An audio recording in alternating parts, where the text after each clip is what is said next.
మనందరికీ తెలుసు కదా, వైఎస్ఆర్ గారు 2009లో హెలికాప్టర్ ప్రమాదంలో మరణించడం జరిగింది.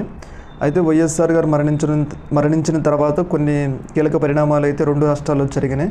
అయితే ఒకవేళ వైఎస్ఆర్ చనిపోకపోతే ఇప్పుడు రాష్ట్రం ఎలా ఉండేది, వైఎస్ఆర్ యొక్క రాజకీయ ప్రస్థానం ఎలా ఉండేది అనేది ఈ వీడియోలో మనం ఇప్పుడు తెలుసుకుందాం. మనందరికీ తెలుసు, వైఎస్ఆర్ చనిపోయిన తర్వాత రోసయ్య ముఖ్యమంత్రి అయ్యాడు, కిరణ్ కుమార్ రెడ్డి ముఖ్యమంత్రి అయ్యాడు.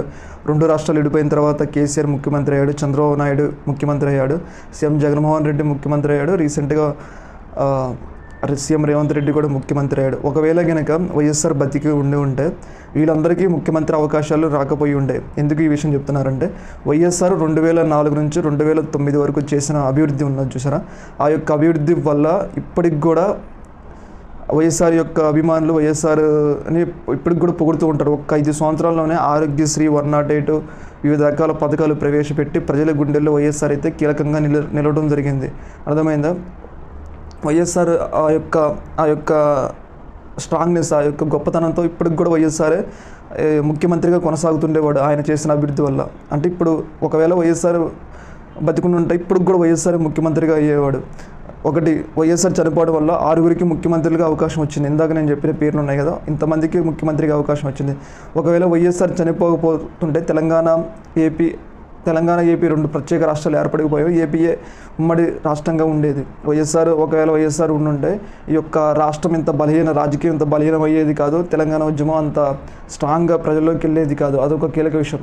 ఇంకొక విషయం ఏంటి అంటే, మనందరికీ తెలుసు కదా, ఇప్పుడు వైఎస్ఆర్ కనుక బతికున్నట్లయితే యూపీఏ అంటే కాంగ్రెస్ తరపున ఒక కీలక ప్రధానమంత్రి అభ్యర్థిగా ఎమర్జ్ అయ్యేవాడు. ఇప్పుడు నరేంద్ర మోడీకి ఒక ప్రత్యర్థిగా పోటీ అయ్యేవాడు. గత ఎన్నికల్లో 2019 ఎన్నికల్లో కానీ ఇప్పుడు ఎన్నికల్లో కానీ ఒక స్ట్రాంగ్ కన్సిస్టెంట్. ఇప్పుడు మనందరికీ తెలుసు కదా, నరేంద్ర మోడీకి వ్యతిరేకంగా నిలబడాలంటే ఒక్క స్టామినా ఉన్న నాయకుడు, ఒక గట్స్ ఉన్న నాయకుడు కూడా లేడు. బీజేపీకి వ్యతిరేకంగా, నరేంద్ర మోడీకి వ్యతిరేకంగా. అదే వైఎస్ఆర్ గారికి బతుకున్నట్లయితే, ఎలా అయితే నరేంద్ర మోడీ గుజరాత్ మోడల్ అని చెప్పి తన యొక్క రాజకీయ ప్రస్థానాన్ని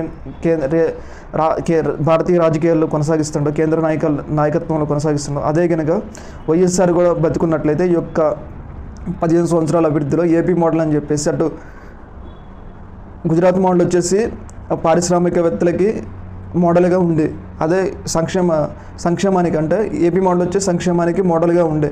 ఈ యొక్క రెండింటి మధ్య పోటీ ఉండే, అటు వైఎస్ఆర్ మరియు నరేంద్ర మోడీ మధ్య పోటీ ఉండే.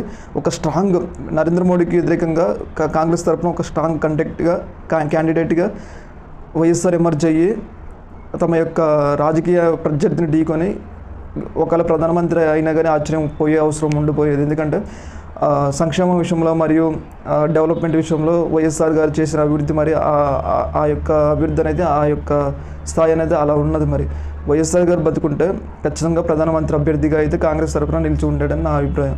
ఒకవేళ అన్ని అనుకూలిస్తే వైఎస్ఆర్ గారు ప్రధానమంత్రి కూడా అయ్యేవారని అయితే నేను అనుకుంటున్నాను.